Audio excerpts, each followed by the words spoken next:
Hello everyone, welcome back to Journey to Wisdom and Wealth. My name is Tara, and if you're new, welcome. If you're not new, welcome back. Thank you so much for joining me. On this channel, I do budgeting, and I'm on my journey to first-time home ownership. Yay! And today I'll be sharing with you my financial goals for 2021. So if you're interested in knowing what they are, please keep watching. Do you want to know? Do you? Do you? Stay tuned.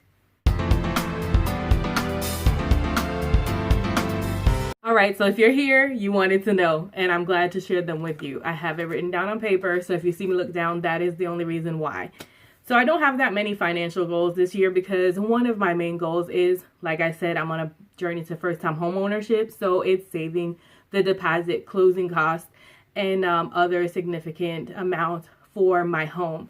So that's goal number one, saving my closing costs, saving my deposit. I started saving at the end of last year and around the beginning of October, and I have about $6,500 already saved. My goal on the low end is to have $1,200 saved. On the high end, about 15. No, not 100. No, dear. My goal on the low end is to have 12,000 saved. My house range price is $120,000 to $130,000 or less. That's where I'm looking in. I live in the state of Georgia currently. And on the higher end, I'd like anywhere to 15,000 to 20,000, possibly, depending on how long it takes me to find my home. The next one is buy a home. My next financial goal is to actually purchase the home. And if you stay tuned, you will notice I'm going to have a Home Buying 101 series coming out, helping you follow along how I'm doing on my journey and all the tips and tricks I'm learning, and I'm glad to share them with you. So the next step, number 3, is to complete my 5 savings challenges. So I'm doing saving challenges for the first time this year. I have never done them because I was too busy trying to pay debt, which is great, and I'm finally consumer debt free. Yay! However, I do have a student loan, and I will be taking on the house loan. So as soon as the house is situated, I will be going back to attacking my student loan debt. However, I need to get out of my parents' house, guys. Like, seriously. But overall, my goal, like I said, is to complete the 5 challenges that I've put for myself. If you want to know what those challenges are, they'll be up in the cards above for you to check out. Here's an example of one of the trackers that I'm using. This is actually originally from the Budget Mom, and I had ordered her saving challenges last year, I think, but I didn't complete all of them, and that's okay. But I'm reusing her sheet to keep track of my cash envelope leftovers, which is funding my Humble Home binder. So this is my Humble Home Sinking Funds binder, which is these are a part of like the same challenge. So if you're interested, keep on watching. So the next one is to start saving for investing. One of my saving challenges is helping me do that. That's the hashtag Zero Out Challenge. And that's going to be money that I'm using to investing. Whether I end up investing this year or the third or fourth quarter of this year or next year, I'm not really sure yet. Let's see how the home buying process goes. I'm a one thing at a time kind of girl. The next thing is to close out some of my old businesses. So I'm Jamaican, y'all. Me a Jamaican. Me love money. Me love for something to do. Me can't just sit down and do nothing. Just kidding. I'm Jamaican, and I have always been taught to work and for what I want. Yes, I've learned now that you can make your money work for you, which is a much smarter way to do it.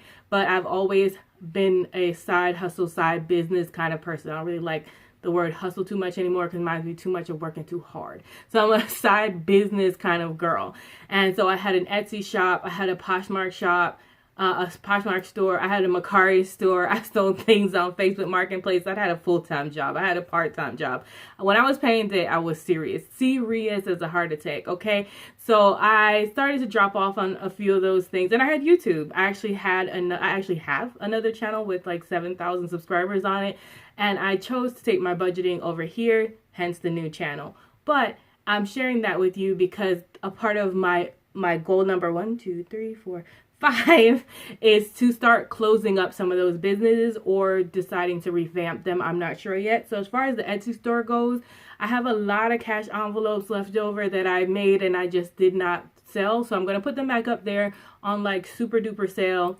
I'll let you guys know when they go up there. If you're interested in buying them, please do. You're supporting a sister in trying to buy her first house. I'm working on getting them uploaded and everything back on track and reopening the store. I'm sure the link to my store is in the description, but I think it's still on vacation mode or something.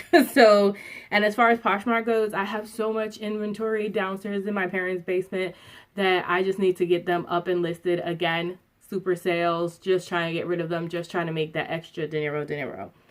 And the next hey, it's me. Yeah, me. I just cut away to get back to me because I'm out here giving you my goals in life. I'm giving you my best life right now. And I'm just wondering if you've hit the subscribe button yet. Yes, thank you, girl. Thank you, boy. Thank you so much. If you haven't, it's $3.99. I mean, why not? Enjoy the rest of the video. Thanks. Bye. Actually, is to upgrade my YouTube channel, which is kind of what I'm doing here. I'm separating out my budgeting and home ownership journey to this channel, Journey to Wisdom and Wealth, because I think that is an upgrade for my channel in general, because it's going to help me be it's going to help me have an actual niche where this channel is just doing one thing, whereas my other channel is a bunch of randomness. It's fun randomness, and I love sharing with you guys, but I don't think that's the way YouTube is meant to operate. So I'm interested to see how I can build this channel up and give you guys more information.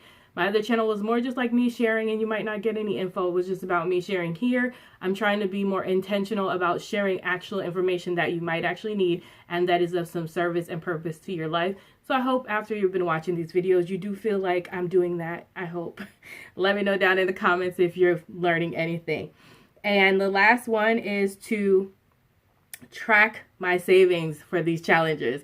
I think a lot of people go ahead and they do these saving challenges, and by the time the end of the year comes, you're like, what did I save? Like, where did I save? How did I save? I know I saved, but how much did I save? Where's my money at? Okay, so I know that for me, during these saving challenges, like my one saving challenge, which I like, it'll be left. The saving challenges will be an end card and probably up in the sky. But I want to know how much I spent. I want to know how much I saved, regardless if I had to use it. So for instance, this tracker right here is going to keep track of how much I saved from my cash envelopes leftover challenge for this envelope in each one of these boxes for each of these months. Because what's in this binder are things that I might have to use. But I want to know at the end of the year, how did I get there? Like, how much did I actually save, not what's left?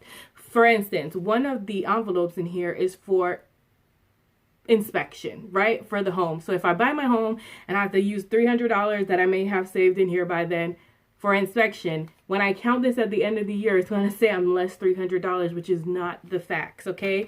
Whereas on here, it will say you did add so much dollars to it, so you did actually have more than $300 there, and I would get more of a grand total of what I actually did. And I do use Google Sheets, and I feel like to track other savings challenges, and I do know that not everybody uses Google Sheets. I know there's a lot of pen and paper budgeters, which is where I started, but for me, I have an addictive personality, and then I bought another planner and another planner, and then stickers. Let's not talk about stickers, you guys.